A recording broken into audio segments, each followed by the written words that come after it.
So okay mga ka-wireman, usapan DIY naman tayo ngayon. So ganito ba nangyayari sa inyong Afford the Box?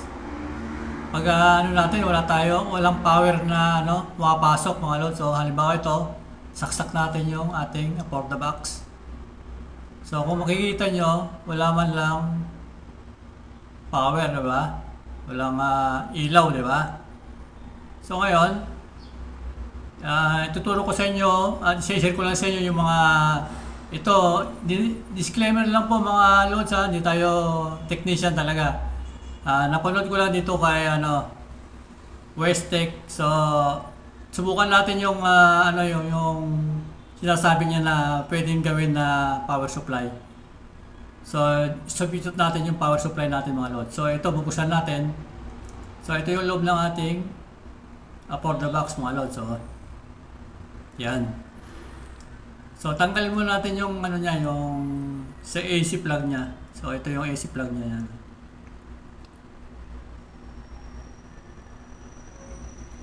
So yan, tanggalin na natin mga lods.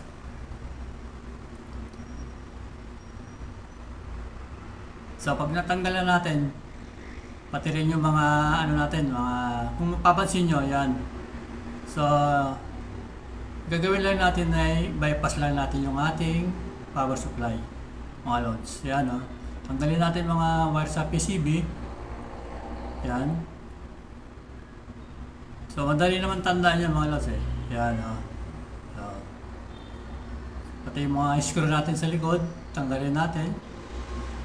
So shout out muna mga lods. Kung hindi ka pa nakapag-subscribe sa akin channel, please subscribe my channel and pakipindot na rin yung notification para naman dumami tayo mga lods. So maraming salamat ulit. So ito nabuksan ko na.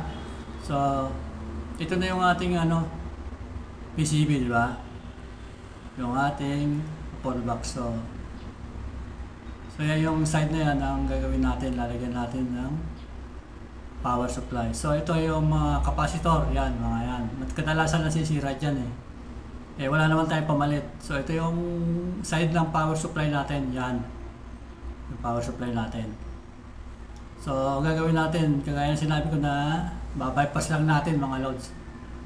So pag parang yung capacitor natin na may sira yan, parang lumobo na. So ulit, wala tayong pamalit. So subukan natin ng bypass. Lalagyan natin ng ng power supply na bago. So ito yung gagawin natin, charger ng ating cellphone. So pinutol ko lang yun, tinanggal ko lang yung pinakadulo niya. Tapos dito natin gagawin sa may antena, saka dito sa may diode. Doon sa ilalim ng diode, ihinang natin doon mga lods. So let's go, yan. So lagyan natin ng saksak na natin yung yung ating panghinang, yan. So habang hinihinang natin, so ito yung natin, soldering lead natin. So yan. So ito ayan charger talaga yan mga lods pero mas maganda sana kung talaga yung pang power supply talaga, yung mas malakas yung amperahe. Ito medyo 1 amperes lang ito mga lods. So dalawang wire lang siya, positive negative mga lods. So yan So ilalagay natin yung negative doon sa may antena, body ng antena. Ihinang lang natin doon sa may diode sa ilalim. Yan Yan. Sa ilalim lang natin lalagay yung kulay red, yung positive niya mga lods.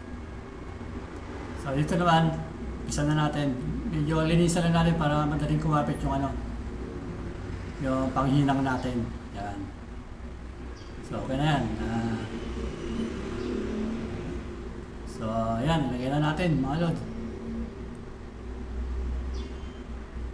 Pagtyagan nyo na lang panoorin para makapulutin kayo ng idea. Kagaya ko. Kasi pagka pinanggawa mo pa sa technician yan, yung gumagawa talaga, minsan meron pang deposit para makita lang nila kung anong diferensya. So yan, iwas gastos tayo mga lods. Pag kaya natin, DIY natin. Minsan mga technician, mas mahal pa sa doktor yan eh. Joke lang. So ayan, hinang mo na yung yung kulay itim. Positive. Negative pala. Sorry. Negative.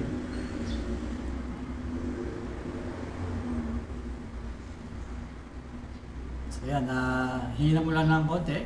So, para hindi matanggal. So okay na tayo doon. So sa naman, yung isa naman, yung positive naman. Hindi na natin tatanggalin yung yung pinaka doon. Ihinang na lang natin basta mga lods. At wala tayong pagtanggal ng So yan, panoorin nyo lang mga lods. Step by step to, ayan lalagay ko na yan So doon sa ilalim ng diode. Lalagyan ko muna ng ng tingga para kapit siya, matunaw siya yung dating tingga niya. So ayan.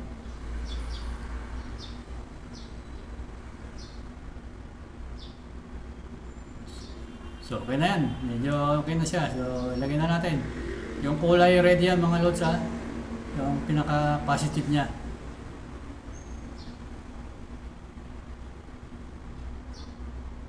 Antay mo lang tumuyo para So that's all mga lods. Tapos na. Nabypass na natin yung ating built-in power supply. Lagyan na natin ng bagong power supply.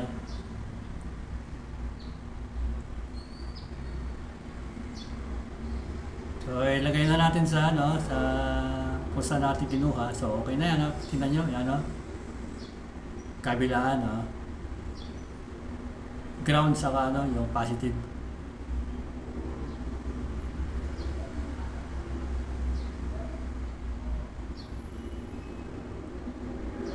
So lagay na natin, pwesto natin. So bago natin takpan maigi, lagay mo natin yung mga yung mga wire niya pag nilagay natin. Tapos yan, testingin muna natin mga lods bago natin lubusan na ilagay yung mga takip niya. So okay siya mga lods. So yan, gumana siya.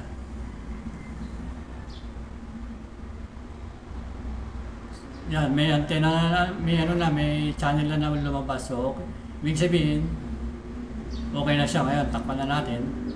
So madali na lang natin mga lods. So yan, tinakpan ko na. So final test natin. Yan, final test. Yan yung natin charger natin ng cellphone. So ito naman yung lalagyan natin ng monitor. Yung maliit na TV. Pang yan mga lods, pang car stereo. Yan, car stereo na yan. So ilagay natin yung mga jack niya sa likod. Pag bumukas na yung na yan, yung TV na pwede natin lagay. Yan, bumukas na yung ating monitor. So ilagay na natin ulit yung mga jack. Siyempre nandiyan naman yung yellow, yung pinaka-video niya, yung audio niya, yung red and white.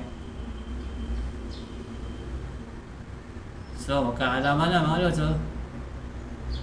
Ayusin lang natin ng konti para exciting naman. Yan, sige, lagay ko na lalagay ko na yung ating charger. So yan, umilam na siya mga lods. May nakalagay na yung logo. So ito naman yung antena galing sa natin, aerial natin. Yan, lalagay na natin sa in. Siyempre lalagay natin sa in para makasagap siya ng signal. Screw mo lang naman siya ng ganyan. Yan. So meron naman so subukan natin yung sa remote naman. Susubukan natin sa remote. So ayan mga lods. Ganoon lang pag nasira na yung for the box mo, power supply, karamihan. Maraming salamat. God bless.